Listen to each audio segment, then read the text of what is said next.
Spartan Transportation and Spartan Logistic Management is your one source for all your shipping needs. 53-foot dry van shipments, auto transport shipments, full-service in-house brokerage, drop lot facilities, just-in-time deliveries to all auto manufacturers, facilities in St. Louis, Missouri, Kansas City, Missouri, and Indianapolis, Indiana. Spartan Logistics LLC, proud sponsor of the IROC Series, Kyle Steffens UMP Modified and Silver Crown Driver, and Gordy Gundaker, World of Outlaws Late Model. Visit us at spartan-logistics.net or find us on Facebook.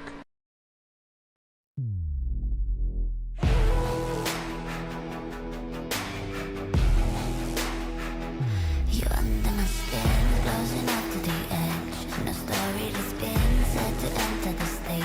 You think you know, oh, time to roll. You're under my skin, closing up to the edge. No story to spin, set to enter the stage. You think you know, oh, time to roll. Atlanta Motor Speedway, located 20 miles south of downtown Atlanta in Hampton, Georgia, has come a very long way from its first race, held in 1960 and won by NASCAR legend Fireball Roberts, who also took the pole at 133 miles per hour. Spectators from that day who watched from one small grandstand or on blankets spread out on an adjacent dirt bank wouldn't begin to recognize the facility today, even down to its name. Dubbed Atlanta International Raceway when it opened, the track struggled financially through the 60s and 70s before finding a degree of stability in the 1980s. Real change came following Bruton Smith's purchase of the facility in 1990, with the transformation of Atlanta International Speedway occurring in 1997, with extensive reconfiguration that switched front and back straightaways and added a double dogleg in the new front straightaway. In the 7 intervening years, new grandstands sprouted almost every year, and a 9-story tower, Terra Place, that houses the track offices and a number of luxury condominiums. Atlanta has been a staple on the NASCAR calendar for decades, and tonight, it's the final race in Segment 1 of the IROC Challenge Series, and it's next on HBR TV.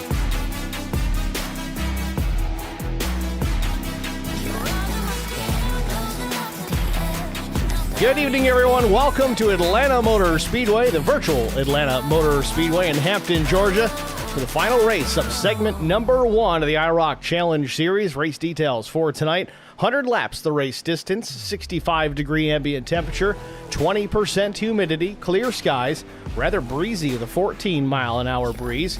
Track temp, 65 degrees Fahrenheit. Drivers have a 100% fuel load, should give them 50 to 53 laps of fuel, depending on how they want to save. 4 sets of tires over the wall, 1 fast repair, and 3 attempts at a green-white checkered finish if it comes down to it. Practice just about wrapped up here at the Speedway. Actually, warm-up just about wrapped up. 2 minutes remain. Qualifying already in the books. Fast times in the warm-up session right now. Mike Cook, a 29.53. Brandon Mefford right on his tail with also a 29.53. Again, we're going to extend that out to the thousandths place. Pretty accurate, pretty close times here at the top of the board. Chris Wally, 3rd. Benefill, 4th. 45. Todd Kleek, 5th fast. Not everybody taking to the track in the warm-up session. Some drivers likely taking some time maybe to hit the bathroom quick, maybe grab a new drink for the race, grab a quick snack before we get underway.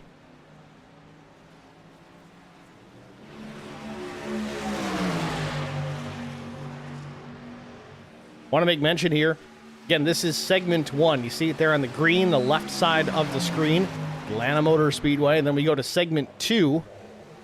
It'll be next week at Michigan. That'll be in the Xfinity car, so we're going to be dropping the trucks for the next 10 races. Michigan, Bristol, Kentucky, Phoenix, Watkins Glen, Dover, Talladega, Homestead, Miami Speedway, and then Nashville to close it out in the end of January. Then we'll go to the Cup Series, and then we jump into the playoffs where things get mixed up quite a bit. Trucks, Xfinity Cup, back and forth, things change quite a bit. Accepting new drivers for this next segment, so if you're interested to run this series, contact the IROC Challenge Series, namely Chris Wally, and they'll get you set up.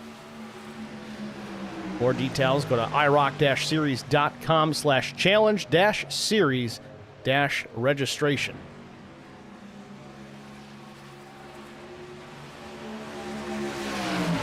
30 seconds or so left in the session. Drafting practice, final drafting practice underway.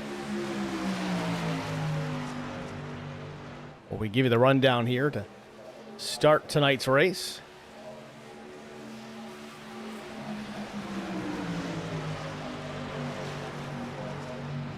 Got a mile and a half here at Atlanta Motor Speedway. This is the most recent scan of this facility, but it does continue to age in real life. Real curious to see if this track becomes more abrasive, a little bit slicker as time goes on. Does iRacing scan it again? Does it take it away from being a draft-style track back to its quad oval style racing that we've had in the past? We'll have to wait and see, but with that, it's time. Let's take a look here at our starting grid on the pole position. The lap time of 31.281 seconds. It's the 12 of Tim Schofield. Outside front row, Brian McCann. Missed it by 1/1000th of a second. Chris Mefford in row number 2 with brother Brandon to his outside. Row 3, it's Garrett Johnston and Todd Kleek. Row 4, the 75 of Chris Wally and the number 1 machine of Brian Reck. Row 5, Larry Bruner and Neil Quick. Starting 11th will be William Tyndall. 12th goes to Steve Durbin. 13th starter, it's Doug Wysocki. 14th goes to Josh Mears. Mike Cook, 15th. Adam Benefield in the number 9 will start 16th. Last but not least on the field, the 17th starter, the number 77 of Zachary Kleek. I'll take a look at the point standings coming into tonight. Of course, this is the final race of segment number 1 in season 9. Brian McCann, Brandon Mefford, Garrett Johnston, you see them top of the board. They are locked into the playoff round at the end of these segments. Kyle Terzak locked in. Steve Durbin also locked in. Terzak not here this evening, but pay close attention to the 5th and 6th place here. Tim Schofield, Chris Wally in a heated battle. Only 6 points separating the two from a transfer position. We'll have to keep an eye on that.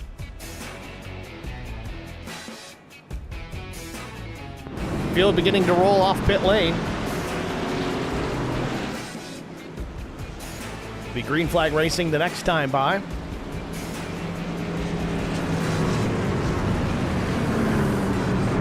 And once again, let's take a look at the race details. Again, 100 laps the race distance, 150 miles. Air temperature, 65 degrees Fahrenheit, 20% humidity, clear skies, breezy at 14 miles per hour, 65% track temperature, 65 degrees Fahrenheit track temperature, 100% fuel load, 4 sets of tires, 1 fast repair, 3 green-white checkers, and a partridge in a pear tree.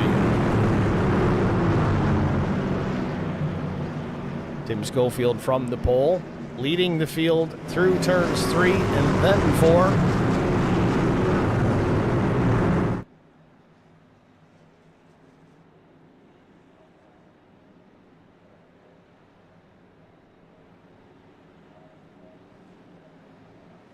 Pace car about to make the left down pit lane. There it goes. We wait for Barney to wave the green. Field working its way into the Geico restart zone. Green flag waves right away, though. We are underway here from Atlanta.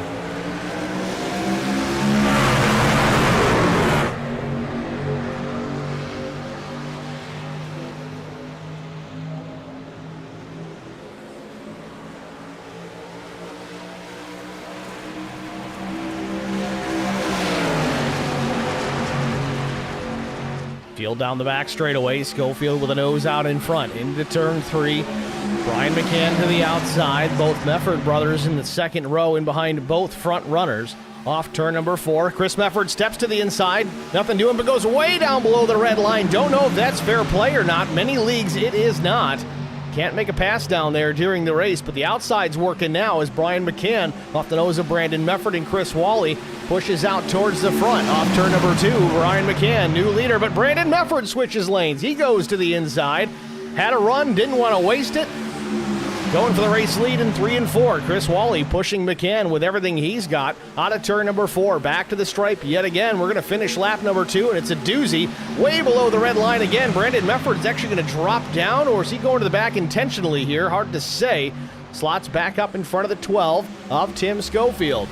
McCann back out in front. Chris Wally sucks up to the back. 45 of Todd Kleek working to the back of Chris Wally.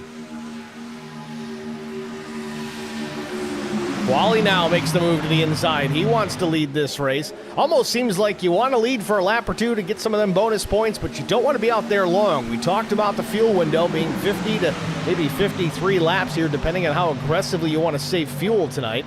But if you're out front, you're not saving. You're using all that horsepower, all the throttle, all the fuel to stay out in front of the pack. So if you get back into the draft, you can save a bit, as Brian McCann has slipped back to just outside the top 5. He's going to take care of the fuel savings for now. Meanwhile, out front, aggressive racing going on. Brandon Mefford searching around the back of Chris Wally, top to bottom, looking to the inside, back to the outside, has a run with Schofield, pushing him at the stripe. Wally's going to lead the lap, but who knows if he'll lead the next one. Mefford slips up the racetrack just a little bit. Schofield trying to maintain a bit of a connection between the 83 and the 12. Down the backstretch, one truck out of shape. Looks like Chris Mefford might be dropping to the back. Indeed, he is. All the way down to the apron of the racetrack into turn number 3. Slots back up to the banking, but he's going to lose some ground, some momentum, track position, and the like. Meanwhile, William Tyndall a little bit off the pace. Very slow in the middle of 3 and 4. Not sure the situation here with the driver, the number 8 machine, as he's slowly coasting to pit lane. Cannot imagine it's out of fuel. This may be a hardware-related problem. We'll have to check back on that. Maybe somebody can chime in one of the chats. Again, we are live in both stream chats, IROC TV and HBR TV. So if anybody can fill us in there, that'd be much appreciated. Meanwhile, next lap in the books, and Wally does lead it. Schofield, though, still working the outside. Some drafting help from the 45 of Todd Kleek.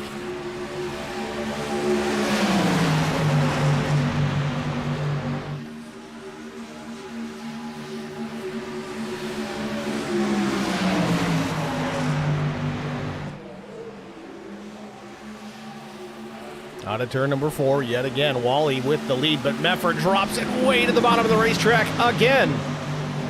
Man, I really thought that was off limits, but Mefford way to the bottom of the racetrack in turns 1 and 2.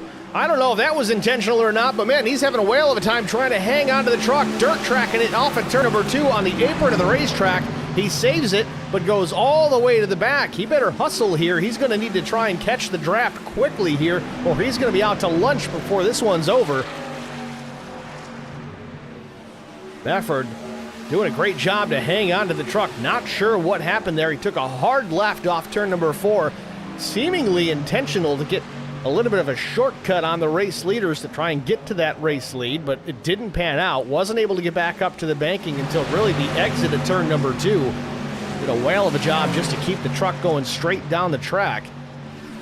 Meanwhile, Chris and Brandon Mefford both, the last 2 cars, last 2 trucks that is, on the lead lap, running 15th and 16th. As William Tyndall has retired his vehicle as he sits in the pit lane after going down a few laps right off the get-go.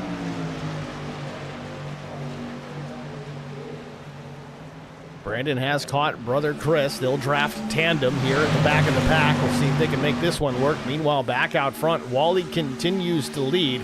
Wally has been known to be a great drafting driver. I want to say restrictor plate racer, but that's kind of a term of the past. Wally has always done well on the big tracks where drafting comes into play, Daytona, Talladega, and of course now here at Atlanta. Meanwhile, 3-wide battle for the race lead. Wally, Schofield, and Todd Kleek. Kleek on the bottom of the racetrack, Schofield to meet in the sandwich. Top side is Chris Wally. Brian McCann giving the 75 a push down the back straightaway. Schofield's going to lose some help here. He's stuck as the meat in the sandwich, but he's going to free fall like a rock in the middle of a lake. Drops it to the bottom now, tucks in behind the 45. Out of turn 4, it's the front runners again of Chris Wally and Brian McCann. Kleek switches lanes, though, goes to the inside. He's going to split the 75 of Wally. Wally's going to be caught in the middle, lose a few spots at minimum. So he's got a few drivers involved here. Now, top side, it's the 11 of Brian Rick. Now, just for you guys paying attention at home, in the timing tower, you see on the left of your screen, Brian Rick, the number 1. Okay? Pay close attention. The driver's door is the 11, so don't get confused. They just got to get the numbering system matched up here. That is still the right truck. That blue and white number 11, that's Brian Rick. It'll show the number 1 in the tower, so don't get confused.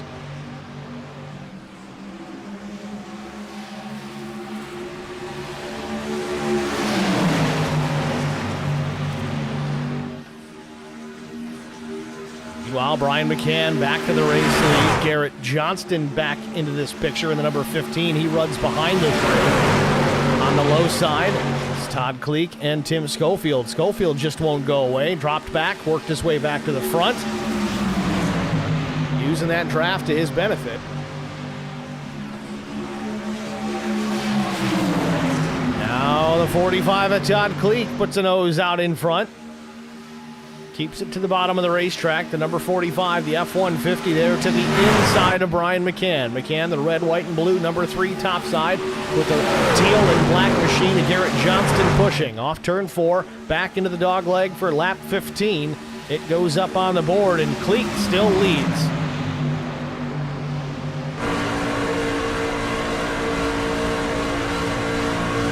On board with Tim Schofield.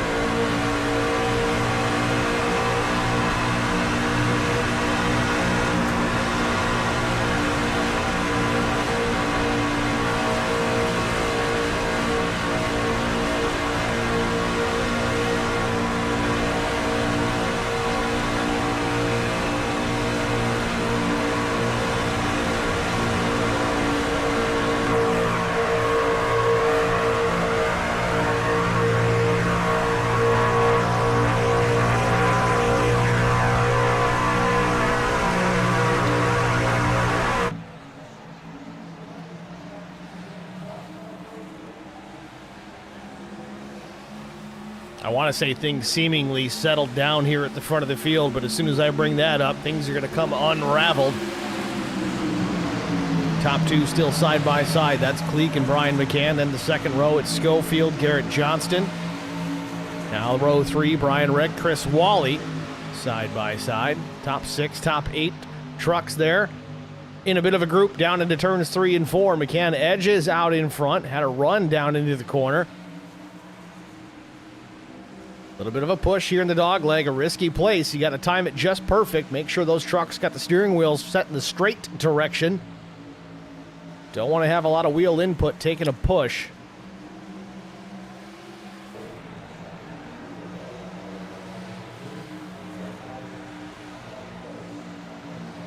Schofield with a push on Kleek into turn 3. Gives him a bit of an edge down to the inside of Garrett Johnston. Sends him up alongside Brian McCann.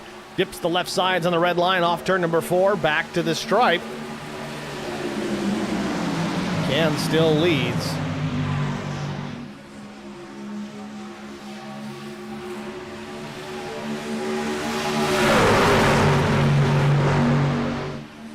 Kleek almost looks a little bit loose off turn number 2. The 45. Looks like that truck's turning a little more than he wants it to. Don't think the 12 aided in that. See that the last time off turn number 4, Kleek now up the racetrack just a bit, really trying to hang on to this truck. Top 2 trucks, Kleek and McCann, getting all that clean air on the nose of their machines means it's going to turn wherever it wants to go. The nose of those trucks getting all the downforce that it wants.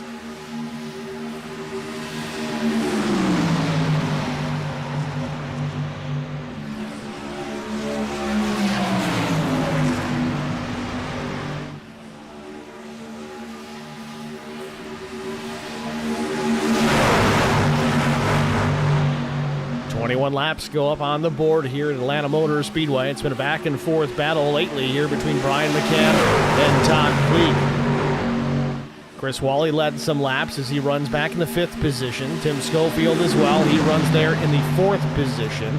And here comes the 77. That's Zach Kleek. He's up 11 spots. A strong run so far. Started last.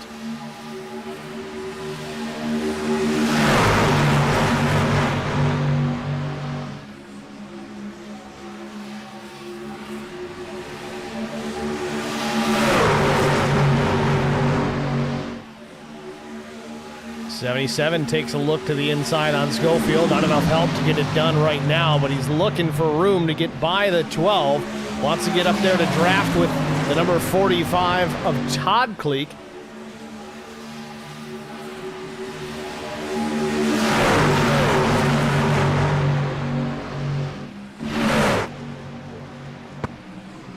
77 now up into the 5th position. That's Zachary Cleek.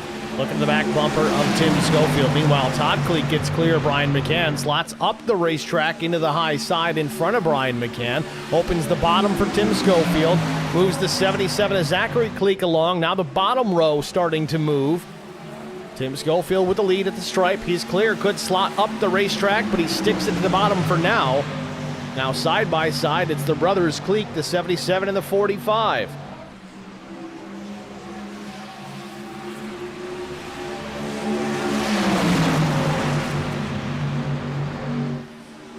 Back and forth, the race lead exchanging hands down the back straightaway into turns 3 and 4. Todd Cleek up the racetrack. Brian McCann right on the tailgate of the 45 as they run out of turn number 4. Across the stripe, lap 25 goes up on the board. We might see a yellow at the immediate completion of this lap. I know we have been known to throw one stage break in this series, in this segment, typically around this lap. We'll see if that remains to be the case.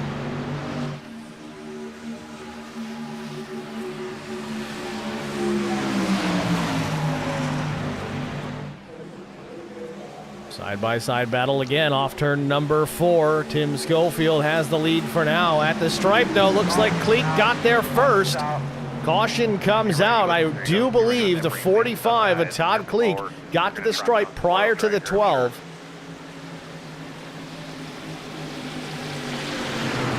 So there it is, our one and only stage break and completion of lap 25. It appeared that Schofield may have been beaten to the line, but that may not be the case. That pass for the lead may have come just past start-finish. So it looks like the 12 is the race leader, and there comes the pace car just drifting through 3 and 4.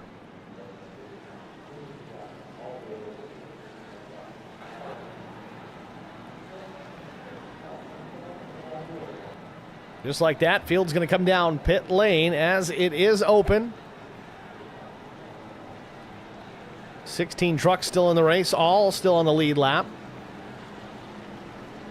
Chris and Brandon Mefford did manage to work their way up into the 12th and 13th positions, so they were able to regain a draft with the pack. We'll watch Tim Schofield come to a stop in his pit box, locks him up just a bit, doesn't slide him too bad. Right side tires going on. It's likely to be 4 tires in Sunoco Racing fuel for the 12 of Tim Schofield. Indeed, that is the case, and I'd expect that's likely going to be the call up and down pit lane. This is not Daytona. This is not Talladega. Tires do matter at this place. Handling does come into play. Even more so if they go out and rescan this racetrack in real life. Handling is going to be that much more important.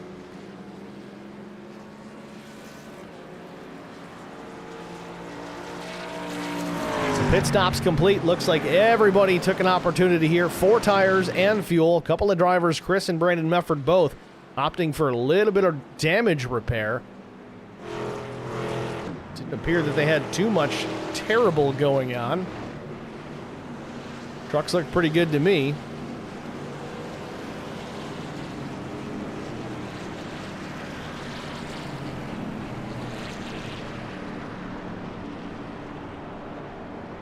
But if they did sustain any damage in bump drafting, that sort of thing, getting that truck as straight as possible, make it as slick in the air as you can is very important to do.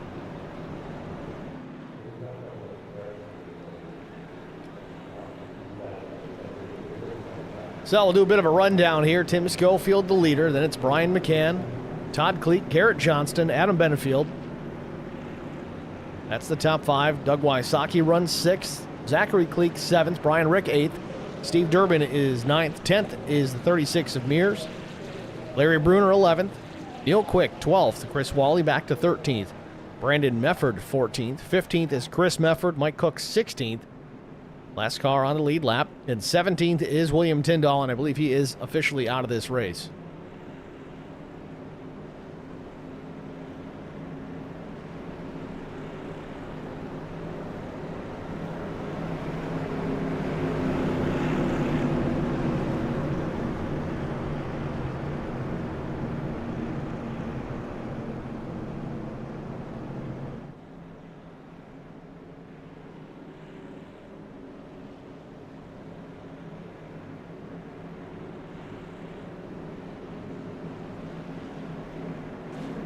Field doubled up here behind the pace car as the lights have gone out, which means we're on the one to go. We'll see the green flag this time by.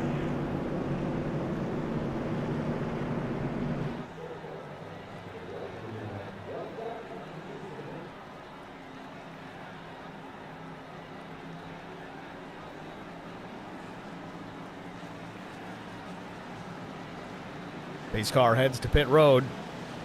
Barney ready to wave the green. They approach the restart zone. There it is, green flag in the air. Tim Schofield on the jump.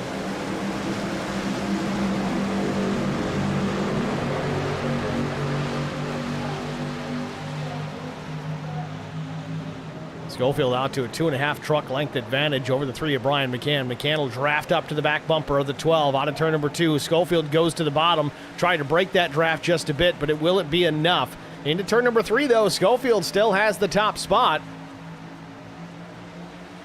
McCann had the energy, but didn't have a lot of push from behind. You see the top 5 there in the frame off turn number 4. Comes the 9 of Adam Benefield, looking to the outside of Garrett Johnston with no drafting help, but he's working the side draft up in turn 1 and 2.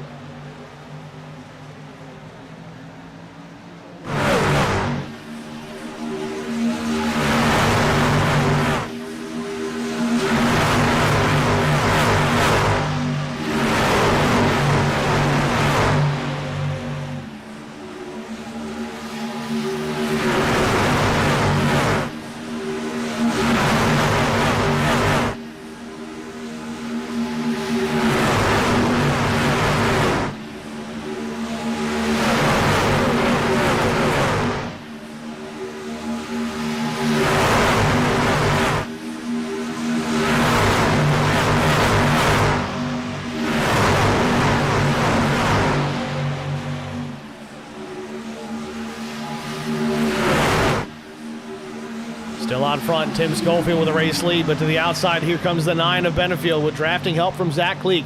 Benefield up, down, bottom to the top, trying to save that truck. He's all over the place, but man, he had a run out of turn number 4.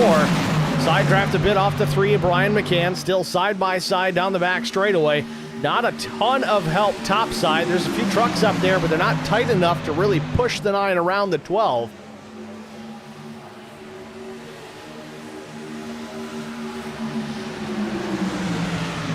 Still watching the 9, quickly changing lanes, bottom to top.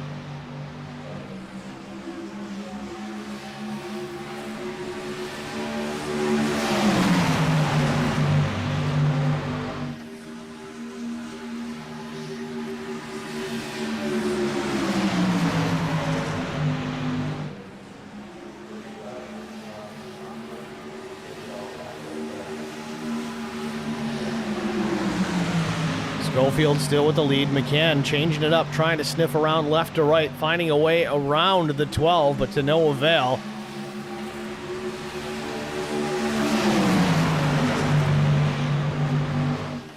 Brian McCann without his usual dancing partners. He's got 45 of Todd Kleek there. He's been a front runner tonight for sure, but you know the 45 trying to find a way to get in touch, get working together with the 77 of Zachary Kleek if he can. Always helps when you know the driver you're drafting with, and of course, you know your brother quite well. Still to the outside, Adam Benefield, not able to really edge up alongside the 12. Of course, really his only drafting help right now is the 77. The 11 of Brian Reek just behind. He could come up and help a little bit here if he chose to, but he's keeping his distance for the time being.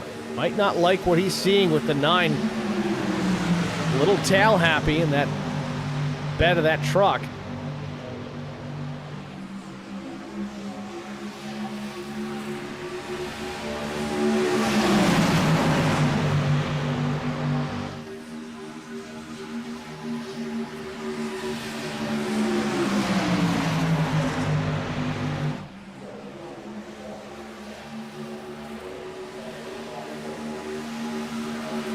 Tim Schofield doing all he can to stay out in front. He's led a bunch of laps here tonight, continues to do so, but the outside line starting to get a little more organized.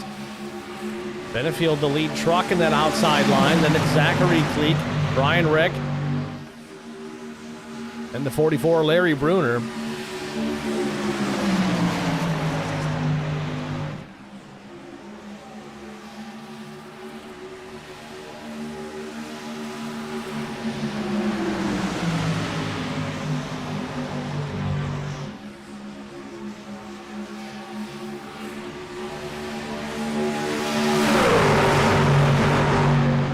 watch the 9 of Adam Benefield on the outside trying to get something done, but that truck just does not seem stable in the corners.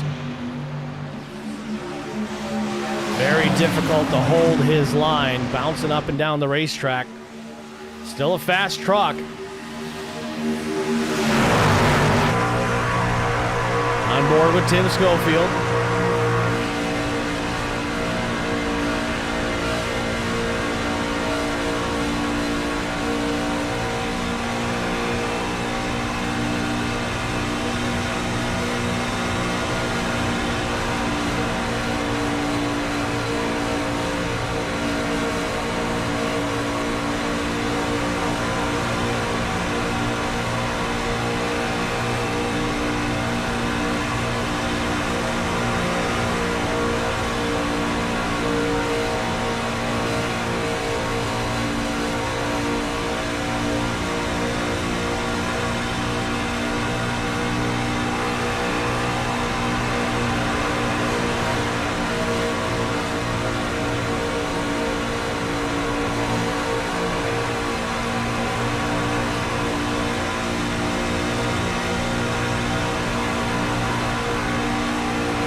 Bit of a seesaw here at the front of the field. You see the 9 of Benefield was able to pull up, get alongside the 12, almost edge and nose out in front, then quickly is dragged back, and then you get back to the dogleg again, able to go alongside.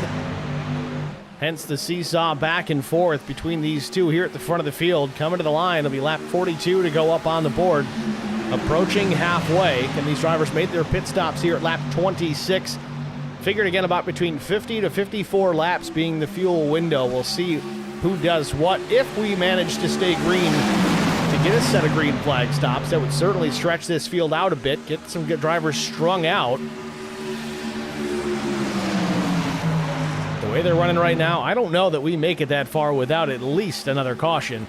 Oh, real loose off turn number 4. There it was. It was close. We almost had it right there. Zachary Kleek pushing the 9 out of turn number 4. Got him a little crossed up. Both drivers managed to hang on. Still, they continue to battle here inside the top 5.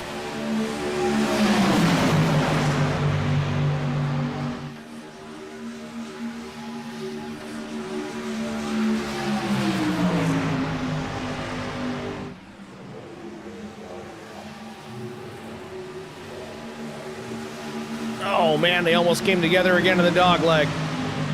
I don't know if Benefield is just doing an aggressive side draft, or if he's having trouble keeping that truck in line.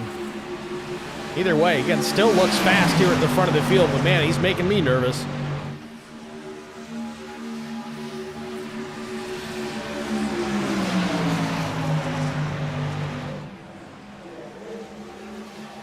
It's just going to take poor timing out of one driver to cause a melee here at the front of the field.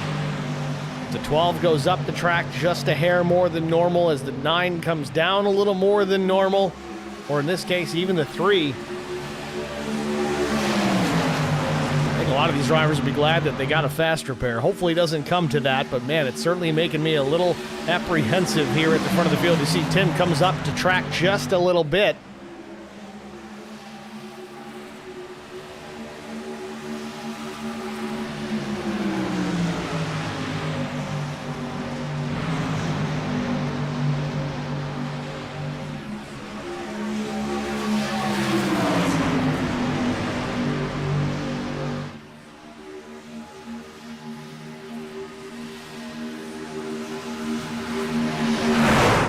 Another big wiggle out of the 9 machine as the 77 of Zachary Kleek way up the racetrack, almost dipping the right sides into that green safer barrier.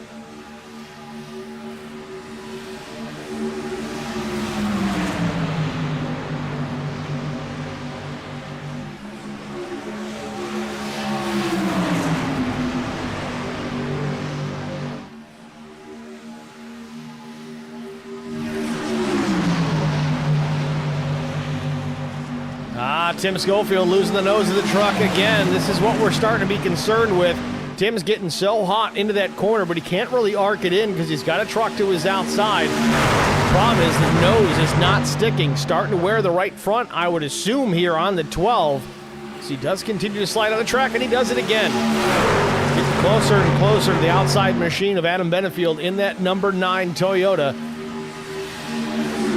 Benefield taking the race lead just for a moment, not quite clear, but Zachary Kleek being a little more aggressive with his pushes. Oh, a little bit of contact in the dog leg. Lap 49 up on the board, almost halfway here at Atlanta, and a great battle still ongoing here at the front of the field. Tim Schofield with the lead on the inside. Outside is the 9 of Adam Benefield. They go back and forth, seesaw battling. One gets an edge, then the other one takes it away, and it just continues lap after lap after lap, and there it is! That's what we were afraid of. The 12 up the racetrack in front of the 9, gets right hooked and into the fence hard. Schofield trying to get it righted as he's shedding sheet metal here on the dogleg. As we get to halfway, the caution is out. Now, the interesting thing is these guys make a pit stop here. Schofield's still not out of this. He's able to drive away, thankfully, and I would assume he still has a fast repair, so he should be good to go. Plus, we're all within the fuel window to make it to the end. Let's take a peek at this as it happened.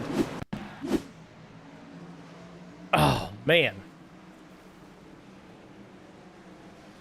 You know, I've been a race fan all my life, and watching these replays, even though I know it's a sim, we've all seen this. If you've been watching NASCAR for more than a handful of years, you have seen this wreck happen before. Watch it right here. It's hard to tell if Tim comes up just a hair or if the 9 come down. Either way, ends in a massive hit for both drivers. The 9 almost goes up on its lid.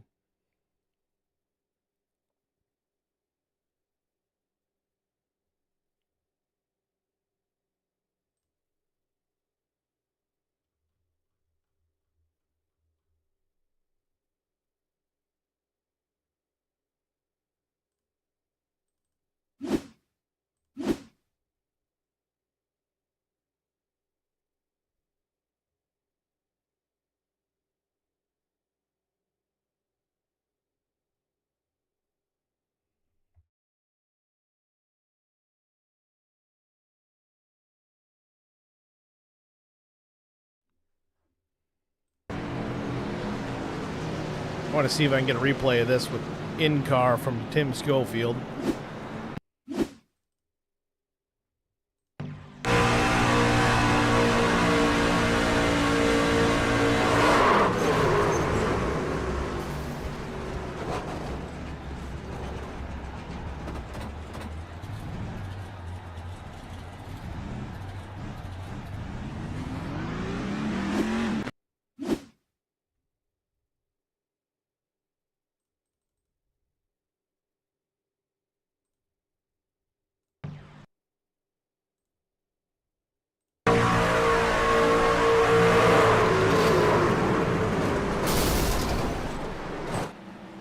I think Benefield might be out of this. We heard a major failure on the 9 after that impact.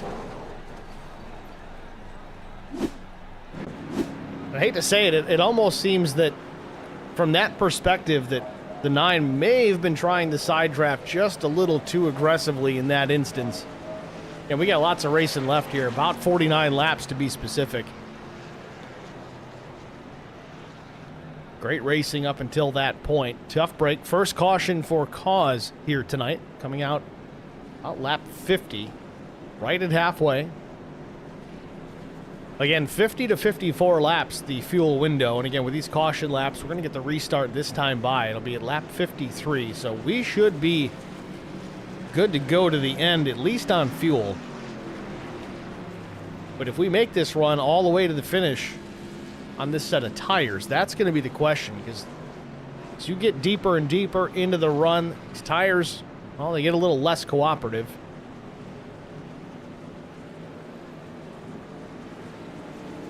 Again, that may have played a part in what we just saw a moment ago with Schofield and the 9. Again, we mentioned it a bunch. Tim was getting into the corner decently, but usually about mid-corner, about the apex, he would start to slide up the racetrack slightly. May have played a factor too. Here we go, coming to green here. Lap 53 will go up on the board. McCann's going to lead him back to the stripe, and Neil Quick to the outside, or no. Neil Quick running in the second position. 45 of Todd Cleek was to the outside, but hung back considerably, just didn't come up to speed. Garrett Johnston now pushing the 45, trying to get him moving.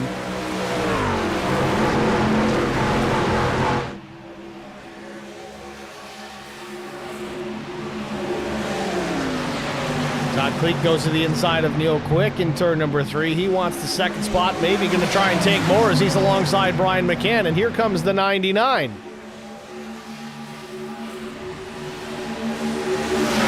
Not sure who is in the number 99. It says it's the 36, I believe. That's Joshua Mears.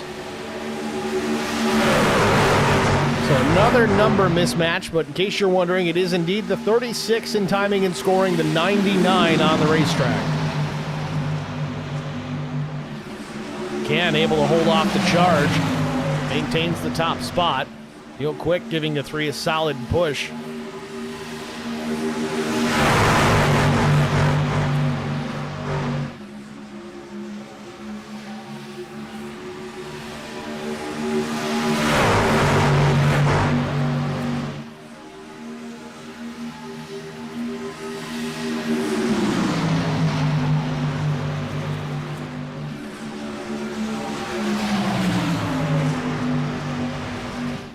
.55 laps in the books as they cross the stripe. Brian McCann continues to lead with the 45, and Todd Cleek showing a lot of strength here this afternoon. He's maintaining his position within the top 5 and now going back to the whip, trying to take over the top spot from Brian McCann. They're out of turn number 2. Neil Quick pushing the 3 down the back straightaway. Todd Cleek hoping for a push from the 99 truck, and he got it down into turn number 3. Mears backs off just a bit.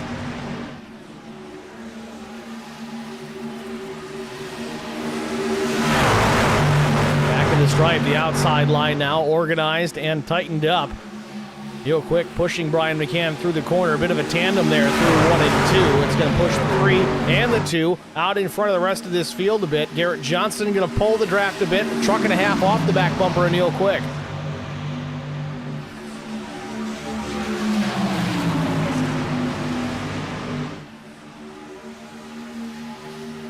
.58 laps complete here from Atlanta Motor Speedway. We're going to step aside and get our one and only HBR TV side-by-side break out of the way. Stay with us. You won't miss a moment of the action. We'll be back after this. I met Marcos Garza when we were doing radiothons for St. Jude Children's Research Hospital. We needed sponsors to help us raise money, and he's always the first one to jump in. I would describe Marcos and his team as upstanding, someone you can trust, and he is just a genuine guy. Marcos has been very generous. He has a genuine concern for people. You need somebody that cares about you. And that's what Marcos is, and that's pretty much what this firm is. The Garza Law Firm. Let us help.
Back at Atlanta Motor Speedway, Brian McCann still leads over Neil Quick, Brandon Meffert, Mike Cook, and Brian Rick. 65 laps just about complete here as they work into the dogleg. Brandon Meffert quietly working his way back through the field. Remember, he slipped back to the back of the pack, was working with the 46 of Chris Meffert after the fact, worked his way through, drafted back up towards the front. Chris Meffert, however, back in the 7th position, not far back, just one truck between him and his brother.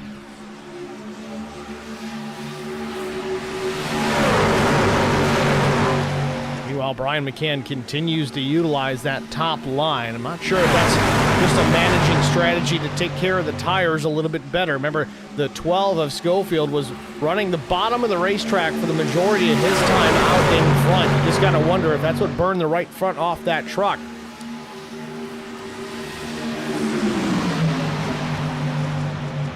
Meanwhile, speaking of Schofield, he runs back in the 13th position after that crash. He's got Chris Wally to the tailgate of the 12 as they work out of turn number 4. This might have changed the strategy for the 12. Just kind of ride back there, wait for something chaotic to happen.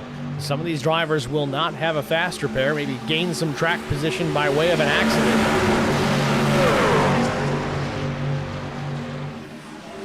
Follow up with them later. Meanwhile, the 9 out of shape. And we got a truck crash here. The 77 involved in it. Caution is out. Zachary Cleek, Garrett Johnston, Chris Wally. Did he get through? I don't know if he hit anything or not. It was close.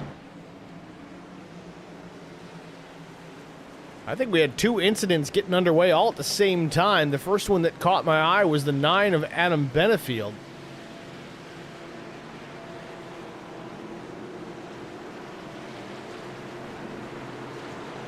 See if we can find it here.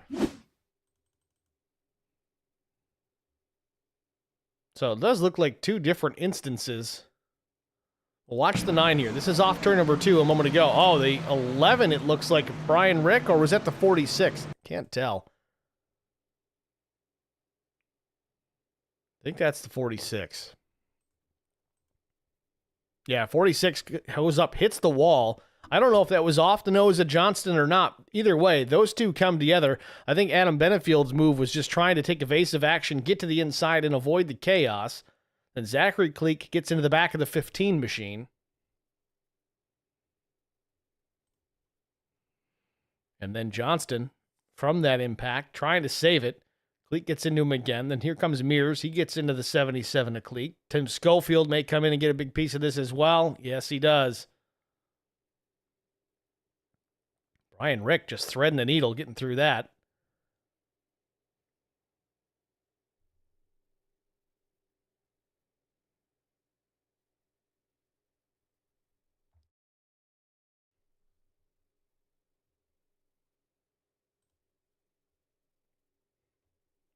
I want to try and get another look at this and see if we can determine how this really got underway.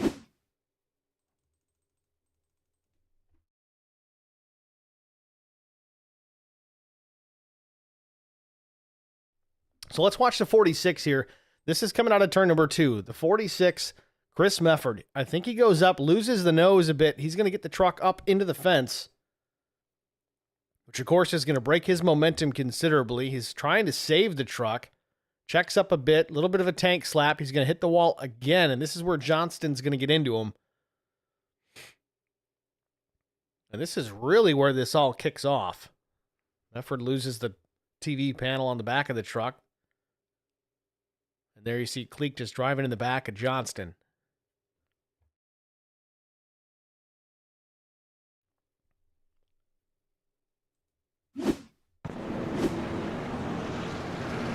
So 30 laps to go here from Atlanta. Pace car lights are out. Some pit stops were made during this cycle. Durbin stayed out.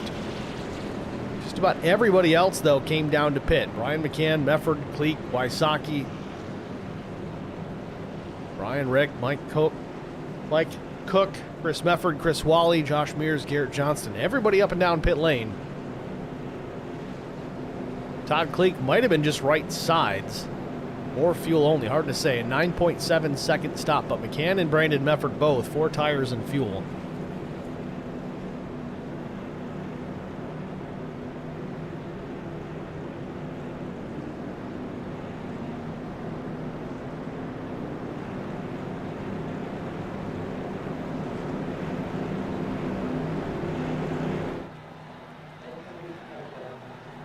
Sun continues to set here at Atlanta. Lights are on.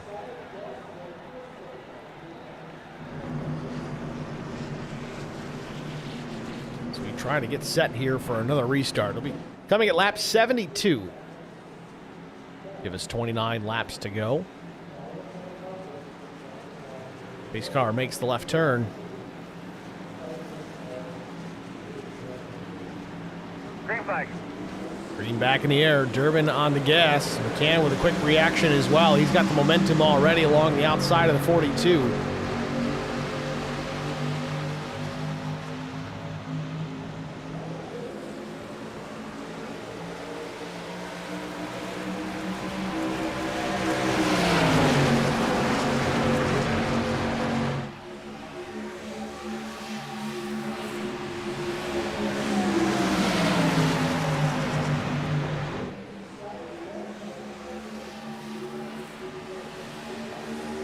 Back to the line, McCann leads it. Here comes Brandon Mefford and Neil Quick, still to the outside. Then Doug Wysocki in the 5th position, the black and green 34.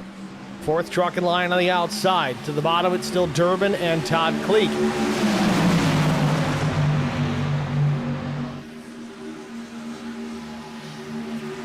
Move for position here. Neil Quick to the inside of Brandon Mefford. Takes the 2nd spot, and he wants more. Off turn number 4. Neil Quick charging out in front, looking for the race lead. He'll come through the dog leg, cross the stripe. He'll get a lap leg. Doug Wysocki pushing the 2 down into turn number 1. Still helping the 2 draft alongside Brian McCann. Steve Durbin out of shape, jumps down below the red line in the back straightaway, just trying to get checked out here, trying to tuck back in, pull the draft instead of being in the hornet's nest that is drafting here at Atlanta. McCann with the lead still. Brandon Mefford pushing the back bumper straight into the back of that 3 truck.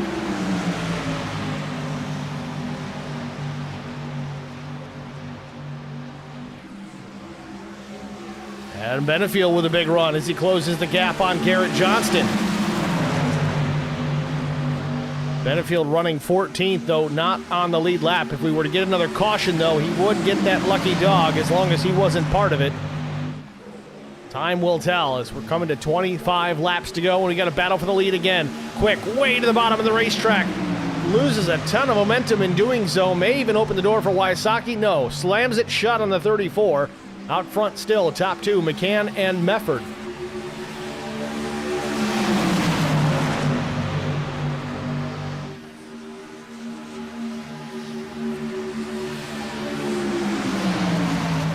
Mike Cook into the mix now, into the top 5. The number 85 Baltimore schemed Toyota Tundra TRD Pro.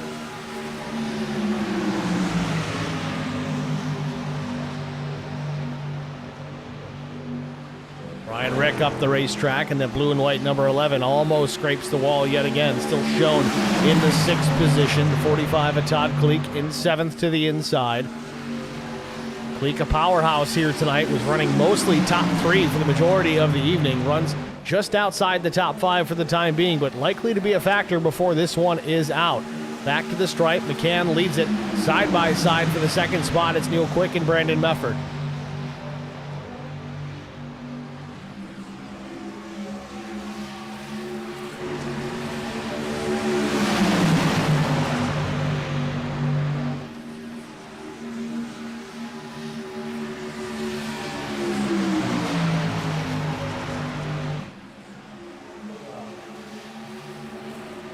Oh, man, Neil Quick awful close to McCann off turn number 4.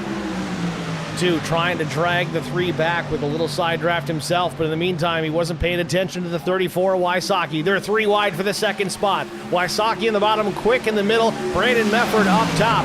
Down the back straightaway, they're going to book all 3 drag race down the back straightaway. Quick leaning on the door of the 83, now they're in 3. 3 wide battle for the lead as Wysocki edges out in front. Lap truck just ahead, Zachary Kleek. Slide job from Wysocki in front of McCann. Quickly gets out of the way. We got a truck out of shape. Todd Kleek, but he saves it. Unbelievable save by the 45 of Todd Kleek. How did he do that? Unbelievable.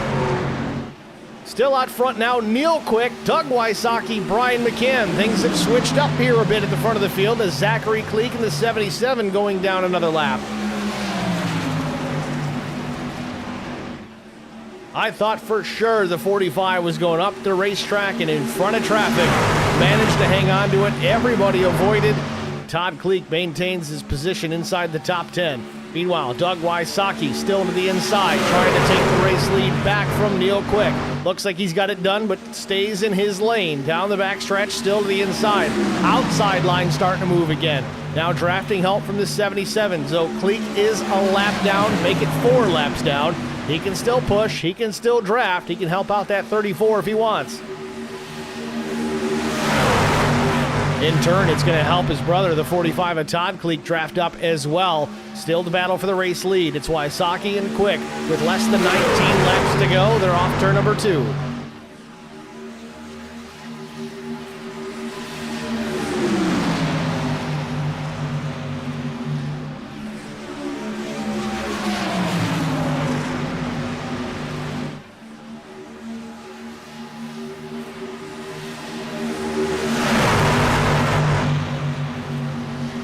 Still a side-by-side battle out in front, and plenty of hungry drivers in behind. Brian McCann, Brandon Mefford running 3rd and 4th. You know, McCann wants to get back out in front. Still, seesaw battle, and we saw this earlier with some other drivers. Now it's more of the same. Wysocki in the green 34 to the inside. Neil Quick up top, and the Rusty Wallace throwback. Zachary Cleek pushing the 34, a little aggressive considering his position. I know he's trying to help. Don't want to push that 34 too far up the racetrack.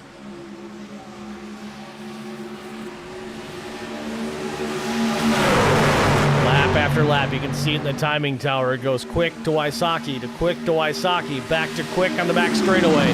Now to the inside, Wysocki takes the nose advantage into turn 3.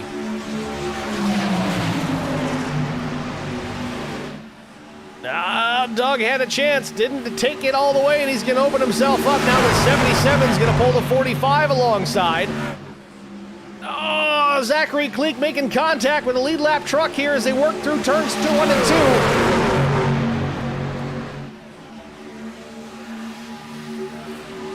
Ay, ay, ay. Neil Quick now back out in front. Brian McCann in second. Wysocki tucks in behind the 3, switches lanes again. Drops down in front of the 77. At the stripe, 15 to go. Neil Quick still out in front.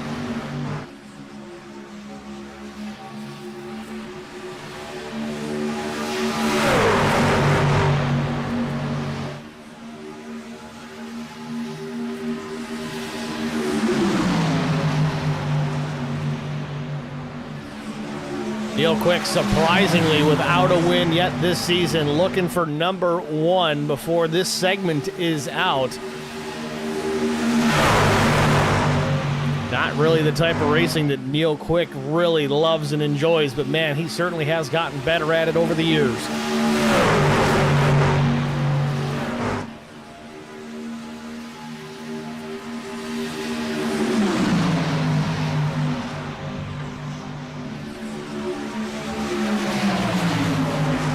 Zachary Cleek pushing the 34 yet again. They made some contact earlier. Again, some might struggle to wonder why the 77, being 4 laps down, is battling in the draft here at the front of the field, but he's got an advantage here. He can kind of help the 45. Granted, Todd Cleek is not in the same lane right now.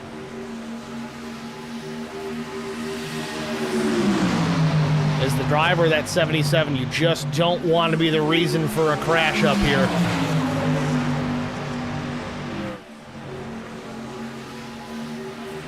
Another lap truck in the mix here. Adam Benefield in the 9. It just shows how strong the 9 was. He's still not out of this. If we get a caution, he could be back on the lead lap before you know it.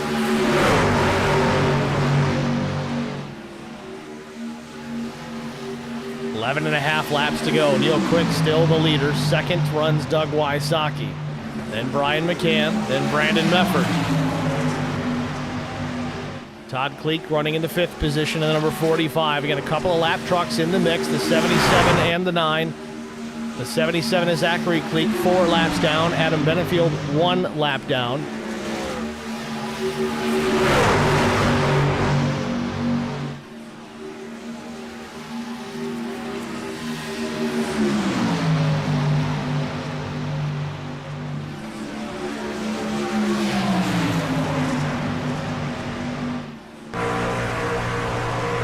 to Neil Quick as he continues to lead here with 10 laps to go. Tim Schofield, slow truck to the inside. He'll get clear to the bottom. Oh, trouble behind. We got a big wreck here just getting into turn number 1. Brian Rick in the fence. Larry Bruner facing the wrong direction. And there it is with 10 to go. Did Adam Benefield get collected in this? He may have. If he didn't, he should get his lap back. Let's take a look, see if he was involved at all. Wreck happens behind the 9.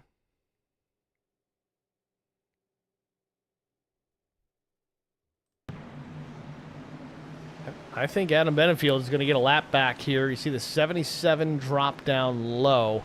This obviously is not the wreck itself, but I wanted to cover the 9 here to see if he's going to get back on the lead lap as the lucky dog. We'll take a look at it yet again. See Larry Bruner here. It looks like, is it Mike Cook? Yeah, it was Mike Cook. Got up the racetrack on the exit, I think, of turn 4.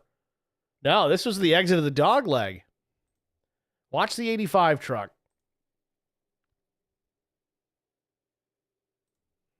He'll get the wall here on exit. He lifts right before trying to keep it out of the wall, but it jacks everybody up in behind. Chris Wally goes to avoid. He clips Larry Bruner, sends both trucks in the path of the 85.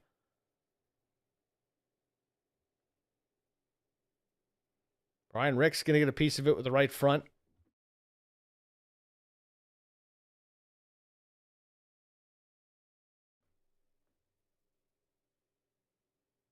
Wally takes a couple of hard shots.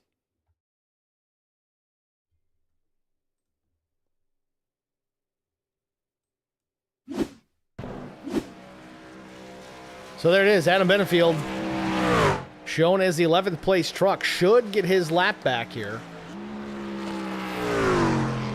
He's going to head to pit lane here, bolt on some tires here, so he's got that maneuverability. The handling obviously coming into play here at Atlanta. Not as much as it did back in its day when this place was known for shredding tires, but it will get there again at some point. It won't take very long as we're already starting to see that bear fruit in the real world. Benefield into pits, right side tire change. I can't imagine going just 2 here. Yeah, it's going to be 4. Maybe a little bit of fuel, keep the rear spoiler down a bit. So race leaders are in 3 and 4.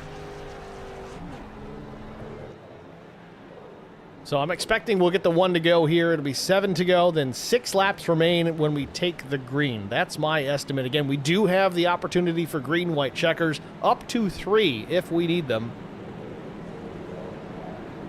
But again, only 1 fast repair, so limited number of trucks here tonight. If we wad up too many of them, I don't know if it's going to work. Mike Cook in the stream chat says, ran out of talent, just didn't turn. Not sure what happened. I wonder if, I don't know, if that was dirty air that really caused that. We've seen a lot of that with these trucks here tonight, actually, them getting down into the corner. Even in the banking, we've seen guys lose the nose. And in Tim Schofield's case, he was the race leader at the time. He had plenty of clean air on his truck, and he still slid up just a hair a couple of times. And maybe just a little too much in another instance, ended up putting him in the wall after the fact. So maybe not necessarily bad talent there, Mike. I think it's just a product of the racing here at Atlanta in these trucks with the tire model that we've got to work with. Blame some dirty air while we're at it.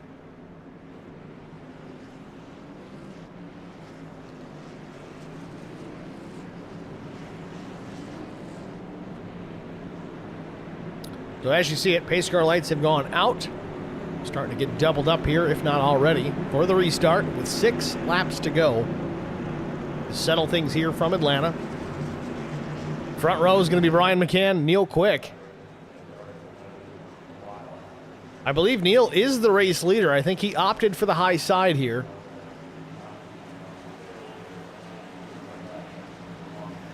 And pace car is in. Green flag.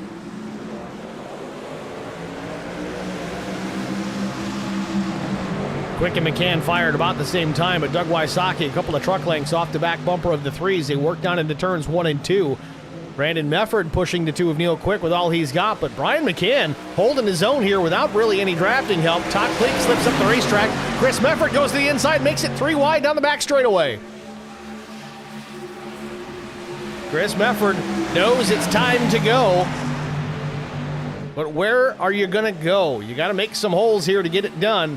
We know we can run 3 wide. It's dangerous, but it can be done. Meanwhile, front of the field, battle for the race lead again. McCann to the inside. Brandon Mefford hot to trot there in the 3rd position, right to the back bumper of Neil Quick. McCann edges out in front for a moment here. Less than 5 laps to go as they traverse the second corner down the back straightaway. Quick now back to the race lead, and Wysocki goes around, almost goes up on his lid. Caution back out for the 5th time this afternoon, 4th time for cause. I thought Wysocki was going over. Manages to come back down onto the ground. Let's take a look at it just a moment ago here entering turn 3. Caution came out pretty late on that one. Gonna rewind it. My least favorite thing to do, but it is what it is. Looks like Mears gets into the back. Now gets off center, gets to the inside of the 34. I don't know if Doug doesn't see him down there. No, there's no way he saw him. Tough to say. I want to get the onboard of the 99 here. But you watch the 34, the air gets underneath the truck, it starts to lift off, spins back around, slams back down to the ground.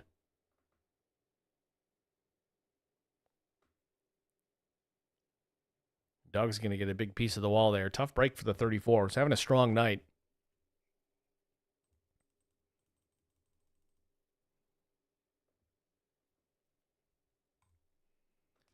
So let's see. It was Joshua Mears. We'll go with the roof cam here. We'll go full speed and just see how it looks.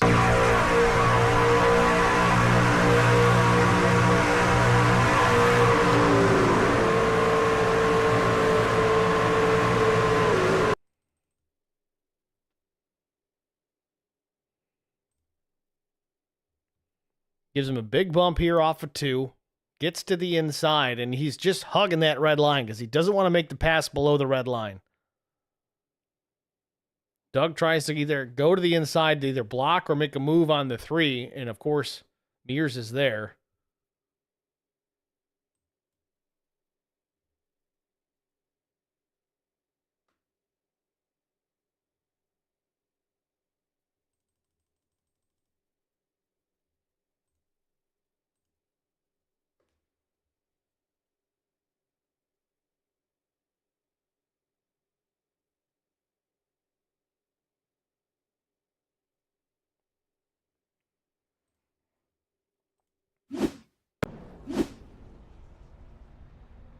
Doug sits in the pits. He's been there for a little bit. Burned a fast repair early, I'm going to assume here, that or he didn't have it checked again. So his chances at winning this quickly going out the window as he's now down a lap. Lights are off on the pace car. So this does put us into our first attempt at a green-white checkered finish. Lap 98 just beginning. So we'll get the restart at lap 99. Everybody should still be good on fuel.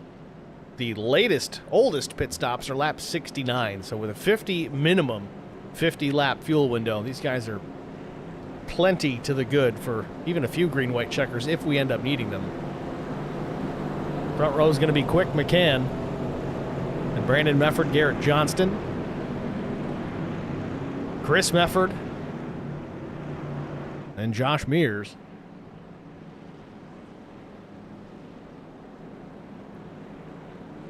Still not completely dark here at Atlanta Motor Speedway. Sun just setting nice and slow here.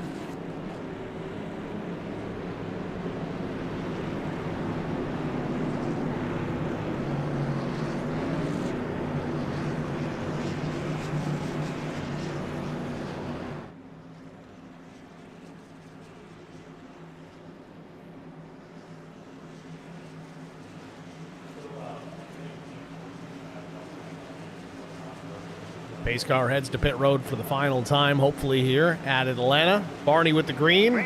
There he is, green flag in the air. We're back racing from Atlanta. First green-white checkered underway. Quick on the jump. Gets out in front. Garrett Johnston closes up at the inside line, building numbers. Not many to the high side. Brian McCann already out in front. Gets clear. Neil Quick. So does Brandon Mefford. He stays in behind. Stays tucked up to the threes. They work down the back straightaway. Brandon Mefford now switches lanes. Goes to the outside. He got the 46 of Chris Mefford to go with him.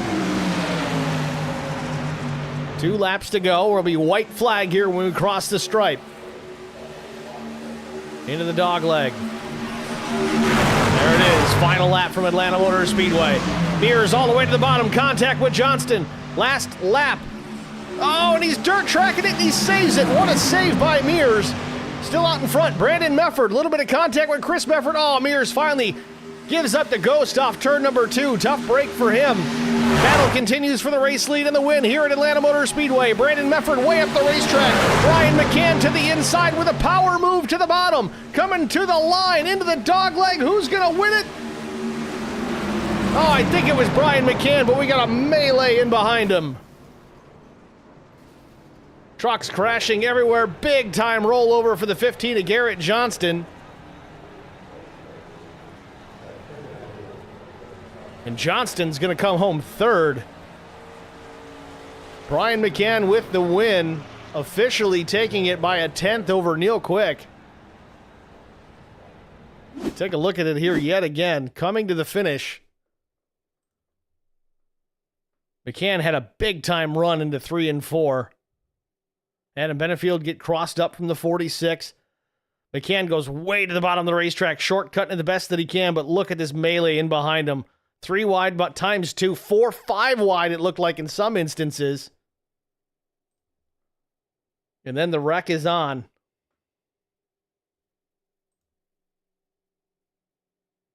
Barrel roll by the 15.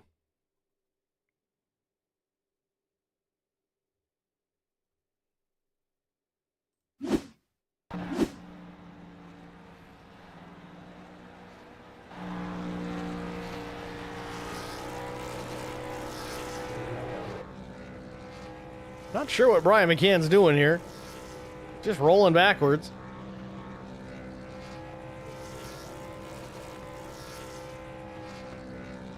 It looks like he's laying rubber, but I don't see any smoke.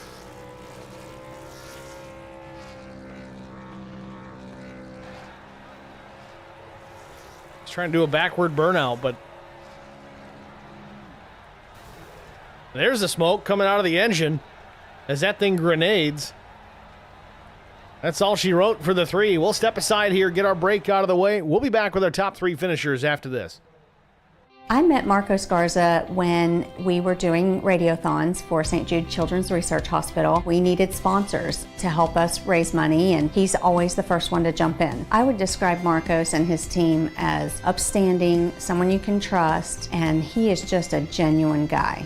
Marcos has been very generous. He has a genuine concern for people. You need somebody that cares about you. And that's what Marcos is, and that's pretty much what this firm is. The Garza Law Firm. Let us help.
Spartan Transportation and Spartan Logistic Management is your one source for all your shipping needs.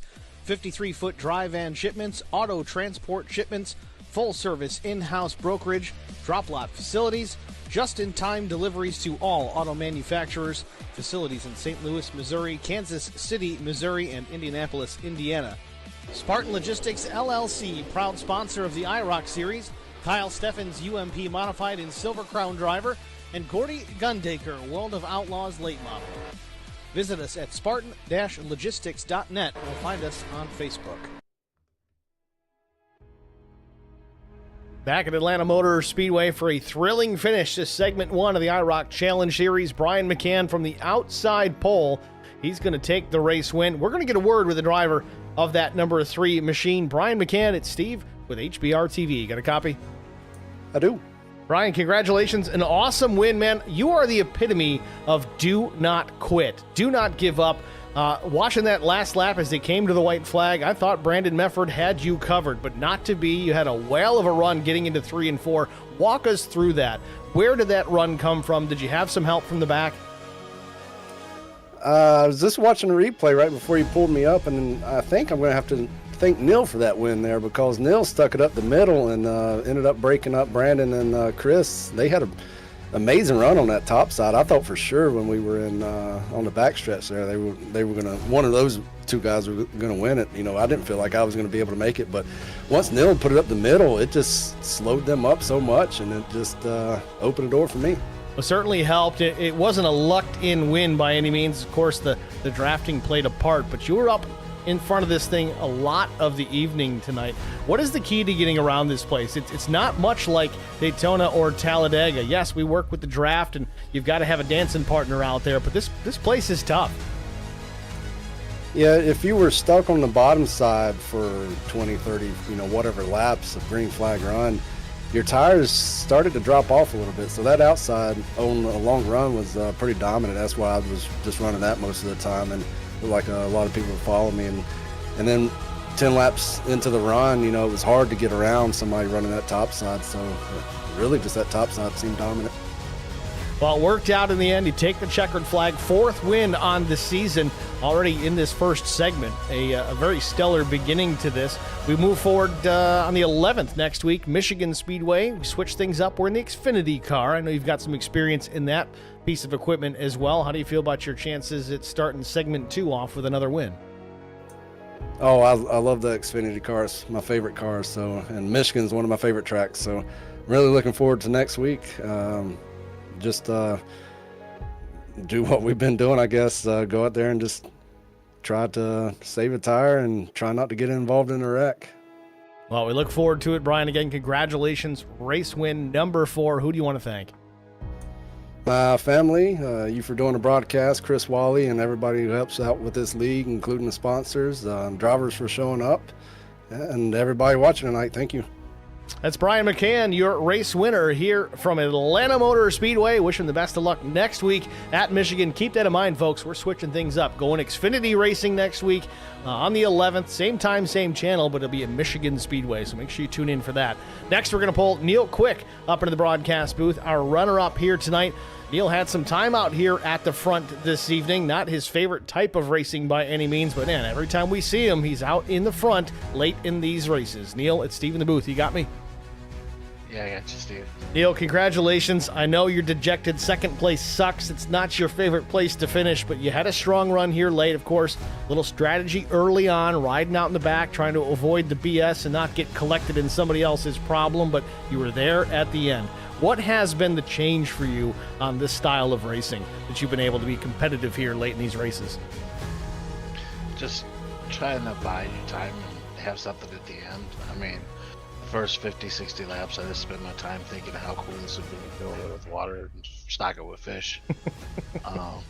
You just ride around. And, honestly, you could put a TV and a stereo in this thing and we'd be good for the first 60 or 80 laps just to race to the end. But you know what's coming at the end. You just have to go up there and race it and just give it all hell and try to finish with all 4 wheels to the ground. You know what I mean? Well, with that said, obviously, I know you don't like this place. We switch it up here next week. We go to Michigan Speedway, different race car altogether, running the Xfinity car. Number one, are we going to see you there next week? And if so, how do you feel about your chances for a solid run out in the Irish Hills? Yeah, absolutely. Love that place, and looking forward to switching over to the Xfinity car. And yeah, you'll definitely see me in the front next week. We'll give it hell and be up there and see if we can dethrone Brian there. Certainly looking forward to it, Neil. Got to pick up that first win of the season, but who do you want to shout out to before I let you go? All the admin, Chris Wally, Brian, Rick, everybody that puts on the league and puts money and effort into it. You guys with the broadcast, Steve, do a great job. Wouldn't be out there without you guys every weekend. So it's awesome. And then just the family allowing me to have time to come out here and do this on Monday evenings. As much as I might sound like I don't like racing like tonight and some of these restricted plate tracks, it's still a good time to get to race with the guys and enjoy it. Well, Neil, nice job again. Runner-up finish here at Atlanta. Thanks for chatting with us. Good luck next week. Thanks, Steve. Appreciate it. Neil Quick, your runner-up here at Atlanta Motor Speedway. Next, we're going to talk to Garrett Johnston. We'll pull the driver of the number 15 up in the broadcast booth. Hopefully he's cleared concussion protocol after that wild ride after start-finish. Garrett, it's Steve in the booth. You got us? Yep, I got you. Garrett, congratulations, man. A top 3 finish here to wrap this one up, and a whale of a ride into turn number 1. Big-time barrel roll at the finish. Walk us through that final lap. Obviously, you started in the 5th position at the beginning of this race, but you were a contender most of this evening. Brought it home 3rd, but then a crazy wreck at the finish. Walk us through it. Yeah, like you said, we hung around up front most of the race and just kind of tried to stay out of trouble. But obviously, as you saw, that's not always possible. But made our way back up, and even on old tires, kind of hung up there with the leaders and tried to give it a go at the very end. But regardless, got a good push there and came home 3rd. I think we got beat by like 5/1000ths of a second by Neil there. So, but I'll take 3rd. Already locked in, so. Just doing it for the fun of it right now till next season starts. Yeah, but there after the start finish line, all I could think, or all that came to mind was, "Yep, I'm flying through the air right now." Well, very good. As far as the tires that you talked about being out there on old rubber, what was the handling characteristics as those tires aged? It seemed that a lot of the drivers, at least that were kind of married to that bottom line, were losing the right front a bit through the corners. They were sliding up a bit, even with clean air. What was your handling feeling like as those tires got older? Yeah, it gets a little tight, but honestly, it wasn't too bad. We definitely could have gone a full fuel run on one set of tires without issue. The real sketchiness came in after a couple heat cycles. After that, it's just crazy loose, and you're trying to hang on while also trying to be full throttle the entire way around on a tight track. So, but we managed. Chasing the tire wear throughout the course of the race is one thing, but next week we switch it up completely. We go to the Xfinity car instead of these trucks. What kind of adjustments are you going to need to make to run competitively out at Michigan in the Xfinity Series next week? Oh, I'm relieved. I love that car, and I hate these trucks. So it'll be a nice change of pace. Like I was just talking with Brian there. They're boats, but I still love them because it's all about how you drive them. These trucks are kind of just point and click, and most of the time wherever you want to go, they'll go until you burn the tires off of it. So these things you kind of got to be mindful and be ready for the longer runs and try not to burn your stuff up too soon. Kind of similar to like a Gen 4 car, just kind of being it for the long haul, and that's where I think I excel at, is the long runs where you don't have to push all at the end there. So hopefully it works out well for us, and hopefully we can make another shot at that season. Well, we certainly look forward to it, Garrett. Congratulations again. A solid top 3 finish here at Atlanta. Who do you want to thank before we let you go? Yeah, thanks to you, as always, for doing the broadcast. Thanks to Chris for putting the league on, and all the people that show up every week. It's always a lot of fun and makes the pain of Monday a little bit better. Thanks to all the sponsors for the league. Definitely couldn't do it all without them, and everyone watching at home, appreciate it, and hope you enjoy it as much as I do. So with that, we will see you next week. All right, Garrett, congratulations again. Thanks for chatting with us. Good luck next week. All right, thanks, Steve. It's Garrett Johnston, your 3rd place finisher here from Atlanta Motor Speedway. It's going to wrap up our interview portion of tonight's race. Let's take a look at the race results. Of course, we talked to our top three. Brian McCann, Neil Quick, Garrett Johnston were your top three finishers. Brandon Mefford come home in the 4th position. You look at that differential there. Garrett Johnston going back to the top three, talking about the differentials. Neil Quick finishes second, just under a 10th off the race leader. Garrett Johnston missed it by 5 thousandths slower for that second spot. So very tight finish. Brandon Mefford only 7 thousandths off a third place finish, and you see there on down the line. Adam Benefield went from a lap down prior to that final caution to finishing in the top 5. A strong run for the 9. Steve Durbin was 6th. Chris Mefford came home in the 7th spot. Todd Kleek was 8th. Mike Cook was 9th. Tim Schofield 10th. Joshua Mears was 11th. Zachary Kleek finished in the 12th spot. Doug Wysocki was 13th. Chris Wally 14th. Brian Rick 15th, Larry Bruner 16th, and last but not least, William Tyndall out of this one really at the drop of the green flag. Was late coming to the green, really couldn't get the car, or the truck for that matter, under power. Had to take it to pit lane very soon after and finishes, unfortunately, 100 laps down. Finishes 17th. But there's your race results here from Atlanta Motor Speedway, the segment-ending race of this 4-segment series.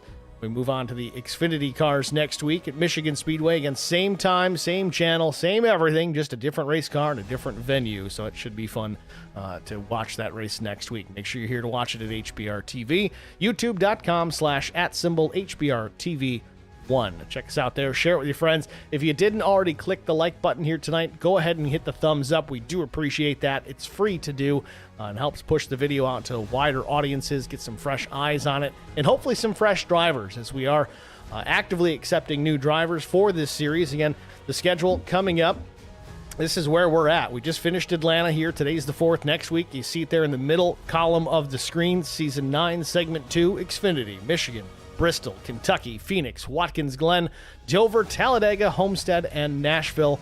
Then, of course, Segment 3 will be the Cup Series, and then effectively Season 9 becomes the playoffs become Segment 4, and it'll be a hodgepodge, a bit of a mix. Trucks, Xfinity Cup, and so on and so on. So if you're interested in running with these guys, and you should be, they're a blast to work with. It's a very well-run league.